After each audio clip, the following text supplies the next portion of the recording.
एक बार की बात है, एक महानगर में मयंक नाम का आदमी अपनी पत्नी गौरी और बेटे गोलू के साथ रहता था। पिताजी आप? हाँ बेटा, कल गौरी ने तो मुझे फोन करके बुलाया। अच्छा पिताजी, आराम कर लीजिए थोड़ा। पिताजी आराम करने अपने कमरे में चले जाते हैं, लेकिन मयंक गौरी के पास जाकर उससे पूछता है, गौरी तुमने बाबूजी को बुलाया?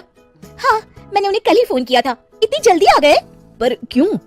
गोलू को स्कूल ले जाना, लाना, सब्जी लाना, किराना लाना, पौधों में सुबह शाम पानी डालना, ये सब न तुम्हारे बस का है न मेरे। और इस महंगाई में नौकर रखना तो जैसे पॉसिबल ही नहीं है। हाँ, और नौकर पर इतना भरोसा भी तो नहीं कर सकते। हाँ, तभी तो। अब गोलू का ज्यादा समय दादाजी के साथ बीतने लगा। एक दिन मयंक ऑफिस से बड़े गुस्से में लौटा। ये टीवी इतनी तेज कौन चला रहा है? चौराहे तक आवाज जा रही है। और ये बीच कमरे में चप्पलें क्यों पड़ी है? रखने की तमीज नहीं है। मैं अभी हटा देती हूँ। तुम क्यों हटाओगी? जिसकी चप्पल है वही हटाएगा। बाबूजी, बाबूजी! अरे ये बाबूजी की चप्पल गोलू ने ही पहनी थी, उससे छूट गई होगी। वो तो बच्चा है, बाबूजी तो हटा सकते थे ना। आप हाथ मुंह धो लीजिए, मैं चाय लेकर आती हूँ। ये लीजिए चाय। बाबूजी, ये आपकी चाय। तभी पीछे से गोलू दौड़ते हुए आता है और दादाजी के गले में हाथ डाल देता है। अरे अरे गोलू, बेटा जल ना जाए हाथ। राम गोपाल जी ने चाय का कप दूर तो कर दिया, पर झटका लगने से वो गिरकर टूट गया। ओ, ये क्या किया बाबूजी? क्या हुआ बेटा? क्या हुआ? और तुम में तमीज है कि नहीं? बाबूजी को स्टील के गिलास में चाय देनी चाहिए थी ना। आप ठीक कहते हैं जी, आज से बाबूजी को स्टील के बर्तनों में ही खाना दूंगी। बेटा बहू का वार्तालाप सुनकर राम गोपाल जी की आंखों में आंसू आ गए और वो बालकनी में जाकर बैठ गए। दादाजी, आप रो रहे हैं? नहीं बेटा, मेरी आंख में कचरा चला गया है। इतना कह के वे वहाँ से चले गए। अगले दिन, बाबूजी खाना लग गया है, खा लीजिए। अभी आया। डिनर में टेबल पर स्टील के बर्तन देखकर गोलू पूछता है, मम्मी मैं इन बर्तनों में खाऊं? नहीं बेटा, ये लो स्टैंडर्ड होते हैं। नहीं, मुझे इसी में खाना है। आज बाबूजी को यहाँ दे दो, कल से उनको खाना कमरे में ही देना।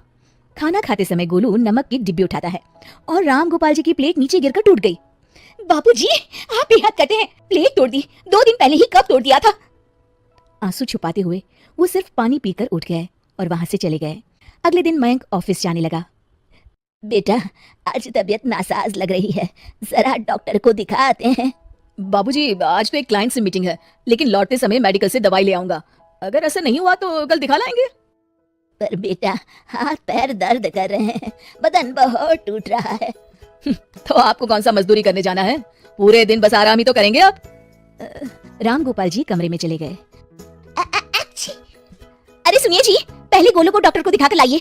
लगता है बाबूजी के साथ रहने से इन्फेक्शन हो गया है इसे। बेटा, जब तक दादाजी ठीक नहीं हो जाते तुम उनके पास नहीं जाओगे, समझे? पर पापा, स्कूल तो दादाजी के साथ ही जाना होगा। हाँ जी, आप दोनों को दिखा लाइए ना, तब तक मैं खाना बना लेती हूँ। ठीक है, मीटिंग फिर कभी रख लूंगा। और फिर वो अपने कमरे में चला गया। दोपहर का वक्त था। गौरी, खाना बन गया? हाँ जी। आज तो 1000 रुपए पर बीती। चलिए खाना खा लीजिए। गोलू बेटा, तुम भी खाना खा लो। हाँ मम्मा। बाबूजी, मैं अभी बुलाता हूँ। नहीं नहीं, उनको स्टील के बर्तनों में देकर आई हूँ, अंदर है। पर स्टील के बर्तनों में क्यों? बेटा, जब कोई बूढ़ा हो जाता है ना, तो उनको स्टील के बर्तनों में खाना दिया जाता है। लिए अब तो मीली बेटी का बर्थडे आने वाला है, बोलो क्या चाहिए तुम्हें गिफ्ट में? हाँ बेटा, बोलो ना। माँ, पापा, मुझे स्टील के बर्तन चाहिए। स्टील के बर्तन? वो क्यों भला? वो इसलिए कि जैसे ही आप लोग बूढ़े हो, मैं फौरन आपको उन बर्तनों में खाना देने लगूंगा। फिर मैं और आपकी बहू आपकी ऐसी बेइज्जती ना करें जैसे आप लोग दादाजी की।